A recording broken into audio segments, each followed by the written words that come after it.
আসসালামু আলাইকুম। সবাইকে স্বাগত জানাচ্ছি আমার দেশ উপসম্পাদকীয়তে। সঙ্গে আছি আমি মাহবুবুর রহমান ইমন। আমাদের আজকের উপসম্পাদকীয়টির শিরোনাম লুথার কিং নয়, আরেক জিয়া হিসেবে দেখতে চায় মানুষ। উপসম্পাদকীয়টি লিখেছেন এম আব্দুল্লাহ। চলুন দর্শক, জেনে নেওয়া যাক উপসম্পাদকীয়টির বিস্তারিত। 17 বছর নির্বাসিত জীবন শেষে দেশে ফিরেছেন বিএনপির ভারপ্রাপ্ত চেয়ারম্যান তারেক রহমান। লাখ লাখ মানুষের উপচানো ভালোবাসায় সিক্ত হয়েছেন। ভিন্নমাত্রিক প্রত্যাবর্তন আর স্মরণকালে সর্ববৃহৎ রাজনৈতিক সমাবেশে বক্তব্য দিয়ে সাড়া জাগিয়েছেন।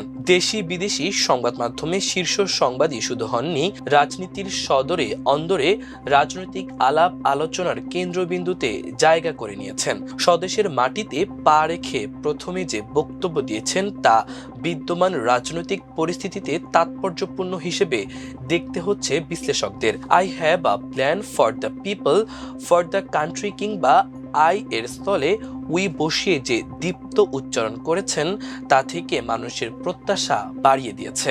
একই সঙ্গে সমস্যা সংকুল একটি দেশে প্রত্যাশা তৈরি করা যত সহজ, তা বাস্তবায়ন যে ততই কঠিন, সে বিষয়টিও অনেকের মাথায় ঘুরপাক খাচ্ছে। পরিকল্পনা বাস্তবায়নের প্রশ্নে বহু চ্যালেঞ্জ ও কণ্ঠকাকীর্ণ পথ যে সামনে রয়েছে তা অস্বীকার করার সুযোগ নেই। তারেক রহমান মার্টিন লুথারের ভাষায় দেশের মানুষের জন্য, দেশের জন্য তার পরিকল্পনার কথা জানানোর পাশাপাশি বাস্তবায়নে সবার সহযোগিতাও চেয়েছেন। কিন্তু তার সেই পরিকল্পনা কি তা নিয়েও আলোচনা চলছে। তার ঘনিষ্ঠদের কাছে এ বিষয়ে সাংবাদিকেরা জানার চেষ্টা করছেন। তারা বলছেন, এর আগে ঘোষিত 31 দফা সংস্কার পরিকল্পনা তো সবার জানা আছে।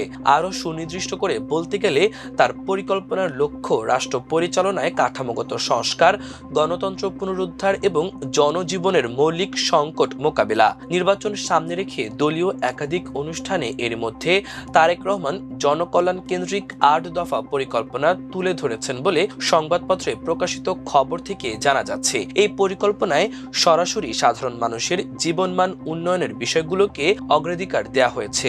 যেমন সবার জন্য স্বাস্থ্য কার্ড চালু করে স্বল্প ও বিনামূল্যে চিকিৎসা সেবা নিশ্চিত করা, কৃষকদের জন্য কৃষি কার্ড প্রবর্তনের মাধ্যমে সার বীজ সহায়তা সহজ করা এবং ন্যায্য মূল্যে ফসল বিক্রির নিশ্চয়তা। পাশাপাশি কর্মসংস্থান সৃষ্টি, শিক্ষা ব্যবস্থা সংস্কার ও সামাজিক নিরাপত্তা কর্মসূচি সম্প্রসারণের প্রতিশ্রুতি রয়েছে। এসব দফা শুধু নির্বাচনী অঙ্গীকার নয়, বরং ভবিষ্যৎ রাষ্ট্র পরিচালনার রূপরেখা হিসেবেও দেখা হচ্ছে। নির্বাচনী মাঠে তারেক রহমানের এই পরিকল্পনা তারা ভোটারদের কাছে তুলে ধরবেন। তারেক রহমানের বক্তব্যের চুম্বক অংশগুলোর দিকে তাকালে দেখা যাবে তিনি ব্যক্তিগত উচ্চাকাঙ্ক্ষার বদলে সম্মিলিত প্রয়াসের কথা বলেছেন। তিনি দেশ পরিচালনাকে একক নেতৃত্বের বিষয় হিসেবে না দেখে জনগণকে সঙ্গে নিয়েই পরিবর্তনের কথা বলেছেন। এটি গণতান্ত্রিক রাজনীতির জন্য অবশ্যই ইতিবাচক। রাজনৈতিক নেতৃত্বের বক্তব্যে সাধারণত আবেগ থাকে, সস্তা বাহবা নেওয়ার প্রবণতা থাকে। তারেক রহমানের বক্তব্যে আবেগের চেয়ে বাস্তবতা প্রাধান্য পেয়েছে। অনুপ্রেরণা অগ্রাধিকারে ছিল। জাতীয় নির্বাচন দুয়ারে কড়া নাড়ছে। সবারই প্রত্যাশা শীঘ্রই তারেক রহমান তার লক্ষ্যাভিসারী পরিকল্পনা বাস্তবায়নের সময়সীমা, ফলাফল প্রভৃতি বিষয়ে সবিস্তারে খোলাসা করবেন এবং অর্থনৈতিক কাঠামো বা বাস্তবায়নের কৌশল সম্পর্কে বিশদভাবে জানাবেন। তারেক রহমানের বক্তব্যে হোমওয়ার্কের ছাপ ছিল। সব শ্রেণী পেশার মানুষের কথা মাথায় রেখেছেন বলে মনে হয়েছে। অন্তর্ভুক্তিমূলক রাষ্ট্র গঠনের প্রত্যাশা বিষয়টি উপেক্ষা করেননি। বিশেষ করে জন আকাঙ্ক্ষার শীর্ষে থাকা জননিরাপত্তা ও শান্তি শৃঙ্খলা বজায় রাখার ওপর গুরুত্বারোপ বর্তমান রাজনৈতিক বাস্তবতায় অত্যন্ত তাৎপর্যপূর্ণ। ধর্মবর্ণ রাজনৈতিক পরিচয়ের ঊর্ধ্বে উঠে মানুষের নিরাপত্তা নিশ্চিত করার অঙ্গীকার রাজনৈতিক পরিপক্কতার পরিচায়ক। প্রসঙ্গত স্মরণ করা যেতে পারে, শহীদ রাষ্ট্রপতি জিয়াউর রহমান সিপাহী জনতার মিলিত বিপ্লবে রাষ্ট্র পরিচালনার গুরুভার পেয়ে প্রথম দিকে যে বক্তব্যগুলো দিয়েছেন, তার সঙ্গে তারেক রহমানের বৃহস্পতিবারের বক্তব্য অনেকখানি মিল রয়েছে। জিয়াউর রহমান দায়িত্ব নিয়েই দেশের বিরাজমান পরিস্থিতিতে সমস্যা জর্জরিত অবস্থা থেকে মানুষকে মুক্ত করার জন্য তার পরিকল্পনার কথা জানান দেন এবং তার উন্নয়ন দর্শন দেশের প্রতিটি মানুষের কাছে পৌঁছে দেওয়ার প্রয়াস নেন। শহীদ জিয়া মনে করতেন ছোট্ট দেশের বিপুল জনগোষ্ঠীকে কাজের দিকে নিয়ে যেতে হবে। শহর থেকে গ্রাম প্রতিটি মানুষের সঙ্গে নিবিড় যোগাযোগ গড়ে তুলতে হবে। দেশের মাটি ও মানুষের প্রতি শহীদ রাষ্ট্রপতি জিয়ার যে অকৃত্রিম ভালোবাসা ছিল, উত্তরসূরি হিসেবে তারেক রহমানের মধ্যেও তা দেখতে আগ্রহী প্রায় ২০ কোটি মানুষ। এখন কথা হচ্ছে পরিকল্পনা বাস্তবায়নে সামনে আসা চ্যালেঞ্জ ও সংকট মোকাবেলায় তারেক রহমান বা বিএনপি শহীদ রাষ্ট্রপতি জিয়াউর রহমানের দেখানো পথেই হাঁটবে নাকি নতুন কোনো পথে, তা দেখা যাবে আগামী দিনে। জিয়ার অনুসৃত রাজনীতিকে পাথেয় হিসেবে গ্রহণ করে যে মঙ্গলজনক হবে তা দেখতে প্রত্যাশী দেশপ্রেমিক জাতীয়তাবাদী মানুষ। শহীদ জিয়া জনগণের অর্থনৈতিক মুক্তি, তাদের ভাগ্যোন্নয়ন এবং দেশের সুখী সমৃদ্ধশালী ভবিষ্যৎ বিনির্মাণের প্রচেষ্টায় ব্রতী হয়েছিলেন। বিদ্বেষ বিভাজনের পরিবর্তে ঐক্য ও সংহতির রাজনীতি এগিয়ে নিয়েছিলেন। ঐক্যবদ্ধ ও সংগঠিত করে দেশকে এগিয়ে নিতে জনগণকে যে এক বিরাট শক্তি হিসেবে কাজে লাগানো যায়, শহীদ রাষ্ট্রপতি জিয়াউর রহমান তার দৃষ্টান্ত রেখে গেছেন। গত ১.৫ যুগের অপশাসনে জিয়াউর রহমানকে মুছে ফেলার কম চেষ্টা হয়নি, কিন্তু প্রমাণিত হয়েছে যিনি গণমানুষের হৃদয় স্থান করে নেন, ইতিহাসের পাতা থেকে চাইলে তাকে মুছে ফেলা যায় না। তার জীবনকালের ব্যাপ্তি তুলনামূলকভাবে স্বল্প, মাত্র ৪৫ বছর। জীবনের শেষ দশকে কয়েকটি বছর তিনি বাংলাদেশের জাতীয় জীবনের অবিচ্ছেদ্য অংশ হয়ে ওঠেন। রাষ্ট্রপতি জিয়াউর রহমান তার সংক্ষিপ্ত জীবনের সংক্ষিপ্ততর অধ্যায় দেশবাসীর সামনে রাষ্ট্রনায়কোচিত যে দৃষ্টান্ত উপস্থাপন করেছিলেন, রাজনীতির যে আদর্শ তিনি উপস্থিত করেছিলেন, তাই এদেশের ইতিহাসে তাকে স্থায়ী আসন তৈরি করে দিয়েছে। মূল্যায়ন বিশ্লেষণ হতে পারে কি ছিল তার রাজনীতি। প্রতিটি সংকটকালে জিয়াউর রহমান ত্রাতা হয়ে আবির্ভূত হয়েছিলেন। ১৯৭১ থেকে ১৯৭৯ সাল, এই ১০ বছরের ঘটনাপঞ্জি সামনে রাখলে দেখা যাবে তার ভাবমূর্তি বাংলাদেশের স্বাধীনতা ও সার্বভৌমত্বের ধ্যান ধারণার সঙ্গে ওতপ্রোতভাবে জড়িত ছিল। ১৯৭১ সালে চট্টগ্রাম বেতার থেকে তার ঐতিহাসিক ভাষণ দেশবাসী আজও বিস্তৃত হননি। ১৯৭১ সালে চট্টগ্রাম বেতার থেকে তার ঐতিহাসিক ভাষণ দেশবাসী আজও বিস্তৃত হয়নি। মুক্তিযুদ্ধের এই বীর নায়ক দেশকে দিতে চেয়েছিলেন তার সত্তার পরিচয়, দিতে চেয়েছিলেন আত্মপরিচয়, সাহস আর শ্রমের অনুপ্রেরণা। ১৯৭৫ সালের নভেম্বরে তিনি দ্বিতীয়বার স্বাধীনতা ও সার্বভৌমত্বের প্রতীক হয়ে দাঁড়িয়েছিলেন।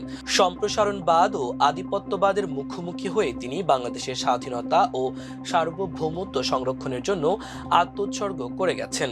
আমাদের দেশের রাজনৈতিক, সামাজিক, অর্থনৈতিক, সাংস্কৃতিক ও বৈদেশিক সম্পর্কের ক্ষেত্রে স্বাধীনভাবে রাষ্ট্র পরিচালনায় তার অনমনীয় প্রয়াস সুস্পষ্টভাবে উৎকীর্ণ। বাংলাদেশকে তিনি জগৎ সভায় পরিচিত করে তুলেছিলেন। দারিদ্র্যপীড়িত এই ছোট দেশটিকে আন্তর্জাতিক রাজনীতি, কূটনীতির ক্ষেত্রে নিয়ে এসেছিলেন পাদপ্রদীপের আলোয়। অভ্যন্তরীণ রাজনীতির ক্ষেত্রে তিনি গণতান্ত্রিক পদ্ধতি, রীতিনীতি, ব্যবস্থা ও মূল্যবোধকে সর্বোচ্চ স্থান দিয়েছিলেন। তিনি জনকল্যাণের রাজনীতির মূল সুরটি ধরতে পেরেছিলেন। বিদ্রোহ আর বিপ্লবের এই দেশে স্বৈরশাসন যে জনগণ কোনোভাবেই মেনে নেবে না, মরহুম রাষ্ট্রপতি জিয়া তা ঠিকই উপলব্ধি করেছিলেন।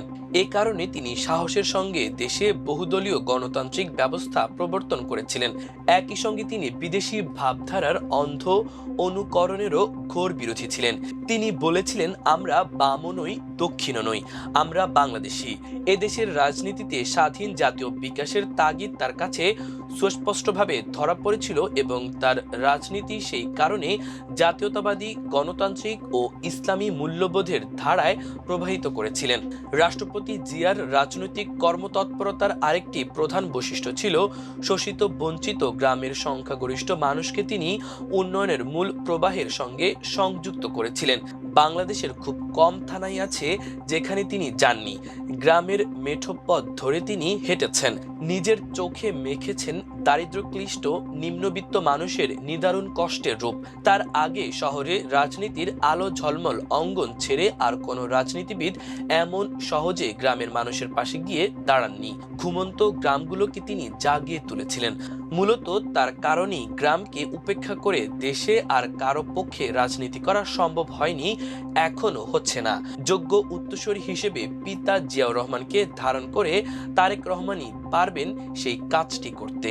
জিয়াউর রহমান জানতেন, বলতেন এবং বিশ্বাস করতেন এদেশে প্রচুর সম্পদ আছে, আমরা যদি পরিশ্রম করি তাহলে আমরা নিজের পায়ে উঠে দাঁড়াতে পারবো। রাষ্ট্রপতি জিয়ার আমলেই তলাহীন ঝুড়ির অপবাদ ঘুচেছিল। গ্রামে গ্রামে সেচের জন্য তিনি খাল খননের পরিকল্পনা বাস্তবায়ন করেছিলেন। দ্বিগুণ ফসল উৎপাদনের জন্য আহ্বান জানাচ্ছিলেন জনসাধারণের প্রতি। তার আমলে যোগাযোগ ব্যবস্থা উন্নত ও সম্প্রসারিত হয়। ঢাকা সহ সব শহরে নগরে লাগে উন্নয়নের স্পর্শ। রাজধানী ঢাকা নগরী তার সময় উল্লেখযোগ্য ব্যাপ্তি ও সৌন্দর্য লাভ করে। জাতি গঠনের জন্য তার এই সার্বিক প্রয়াস গঠনমূলক দৃষ্টিভঙ্গির পরিচায়ক। এই রাজনীতিকে তিনি বলতেন উৎপাদন ও নির্মাণের রাজনীতি। এর মাধ্যমে তিনি জাতিকে ইতিবাচক দৃষ্টিভঙ্গির অধিকারী করতে চেয়েছিলেন। স্বাধীনতা পরবর্তীকালে বিশৃঙ্খলা কাটিয়ে তিনি উল্লেখযোগ্য স্থিতিশীলতা আনতে পেরেছিলেন দেশে। তার রাজনৈতিক সহনশীলতা বিরোধী শিবিরেও প্রশংসিত ছিল।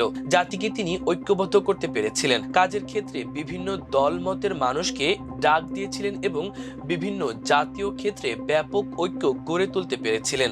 বহু সংখ্যক রাজনৈতিক দল, বিরোধী সংবাদপত্র ও সংগঠন করার সুযোগ অবারিত করার গণতান্ত্রিক মূল্যবোধের প্রতি তার প্রগাঢ় আস্থাই প্রমাণ করে। ব্যক্তিগতভাবে ও রাষ্ট্রনায়ক হিসেবে তিনি ছিলেন সব দুর্নীতির ঊর্ধ্বে। তিনি জানতেন আমাদের সমাজে দুর্নীতি আছে এবং কম বেশি থাকবেও। তা সত্ত্বেও নিজের দৃষ্টিকোণ থেকে রাজনৈতিক ও সামাজিক দুর্নীতি উচ্ছেদের জন্য তিনি চেষ্টা চালিয়ে গেছেন। নিজের রাজনৈতিক দলকেও তিনি সমালোচনার ঊর্ধ্বে স্থান দেননি, আত্মীয় স্বজন ও তোষামতকারীদের কাছে ঘেঁষতেও দেননি। রাষ্ট্রপতি জিয়া বাংলাদেশে একটা আধুনিক সমাজ গড়তে চেয়েছিলেন। শিক্ষা বিস্তার, নারী জাগরণ, সাংস্কৃতিক উজ্জীবন এবং যথাযথ প্রযুক্তি ব্যবহারের মাধ্যমে এই বদ্ধ সমাজে আধুনিকতার স্পর্শ ও গতি সঞ্চার করতে চেয়েছেন। যুগ যুগ ধরে অবহেলিত নারী সমাজকে তিনি ডেকে এনেছিলেন কাজের ক্ষেত্রে। নিরক্ষরতার বিরুদ্ধে তিনি ব্যাপক অভিযান শুরু করেছিলেন। তিনি বলতেন, শিক্ষা ছাড়া এই দেশের উন্নয়ন প্রক্রিয়া ত্বরান্বিত করা সম্ভব নয়। দারিদ্র পীড়িত তৃতীয় বিশ্বের রাষ্ট্রনায়কদের বিড়ম্বনার কথাগুলো সবারই জানা। জনগণের আশা আকাঙ্ক্ষা ও চাহিদা এবং সাধ্যের মধ্যে আকাশ পাতাল তফাৎ থাকে। বাইরের চাপ, ভেতরের সীমাবদ্ধতা সবকিছুর আবর্তে পড়ে তৃতীয় বিশ্বের দরিদ্র দেশগুলো আজও দারিদ্র মুক্তির পথ খুঁজে মরছে। এই পরিচিত বাধার মুখোমুখি দাঁড়িয়েই বাংলাদেশের সমাজকে আধুনিক, গতিশীল ও সমৃদ্ধ করে তুলতে নিরলস চেষ্টা চালিয়ে গেছেন রাষ্ট্রপতি জিয়া।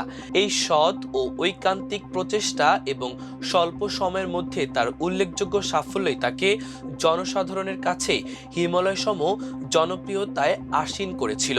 কোনো কোনো সংবাদ মাধ্যম তারেক রহমানকে বাংলার মার্টিন লুথার কিং হিসেবে বর্ণনা করে সংবাদ ও সংবাদ ভাষ্য রচনা করেছে। জগতের সফল রাষ্ট্রনায়ক, নেতা ও সংস্কারকদের ভালো বিষয়গুলো গ্রহণ বা তাদের অনুসরণ দূষণীয় নয়। তবে তারেক রহমানকে নেতৃত্ব ও রাষ্ট্রনায়ক হওয়ার জন্য সুদূর পশ্চিমা দেশে যাওয়ার প্রয়োজন আছে বলে মনে করি না। তার পিতা বাংলাদেশের ক্ষণজন্মা রাষ্ট্রনায়ক জিয়াউর রহমানের আদর্শই 54 বছরের ইতিহাসে সেরা। এমন নন্দিত রাষ্ট্রনায়ক পাওয়ার জন্য গোটা বিশ্বই তৃষ্ণার্ত থাকে। জিয়াউর রহমানের রাষ্ট্রদর্শন গ্রহণ ও অনুসরণ করলেই তারেক রহমান আরেক জিয়া হয়ে উঠতে পারবেন। লুথার কিং না হলেও চলবে। তারেক রহমানের প্রত্যাবর্তনে বিএনপির ভেতরে নতুন করে যে প্রাণচাঞ্চল্য সৃষ্টি হয়েছে তা কতটা টেকসই হবে সেটা নির্ভর করবে দলীয় নেতারা নেতার বার্তা কতটা হৃদয়ঙ্গম করতে পেরেছেন তার উপর। 24-এর 5 আগস্টের পর নির্বাসিত জীবন থেকে তারেক রহমান বারবার নেতাকর্মীদের সতর্ক করেছেন। আসন্ন নির্বাচন যে অতটা সহজ হবে না সেটাও দফায় দফায় উচ্চারণ করেছেন। নেতাকর্মীদের মধ্যে সহনশীলতা, সততা, আদর্শিক দৃঢ়তা এবং শহীদ জিয়ার কালজয়ী রাজনীতিকে ধারণ ও অনুসরণের মানসিকতা জাগ্রত করা জরুরি। সেটা করতে পারলেই তারেক রহমানের বক্তব্যের প্রতিফলন ঘটবে। মাঠ পর্যায়ে নেতাকর্মীদের সক্রিয়তা বেড়েছে। সঙ্গে থাকতে হবে পরমত সহিষ্ণুতা। নেতার সশরীর উপস্থিতি ভোটের প্রচারে যেমন নতুন মাত্রা যোগ করবে, একই সঙ্গে আওয়ামী ফ্যাসিবাদ মুক্ত বাংলাদেশের উপযোগী আচার আচরণও দেখতে চাইবে মানুষ। রাজনীতিতে একটি ইতিবাচক পরিবর্তনের যে বার্তা তারেক রহমান দিতে চেয়েছেন, তার কার্যকারিতা পর্যবেক্ষণ করবেন রাজনৈতিক বিশ্লেষক ও বোদ্ধারা। আসন্ন নির্বাচনে ভোটাররা কেমন রাজনীতি দেখতে চায় তা অনুধাবন করা খুবই জরুরি। মানুষ এখন অনেক সচেতন। অন্ধ আনুগত্যের দিন শেষ হতে চলেছে, সেদিকে সজাগ থেকে সতর্কভাবে পা ফেলতে হবে, তবেই সাফল্য ধরা দেবে। প্রিয় দর্শক, আমাদের আজকের উপসম্পাদকীয়টির আয়োজন এ পর্যন্তই। সবাই ভালো থাকুন, সুস্থ থাকুন, আমার দেশের সঙ্গেই থাকুন। এতক্ষণ সঙ্গে থাকার জন্য অশেষ কৃতজ্ঞতা। আল্লাহ হাফেজ।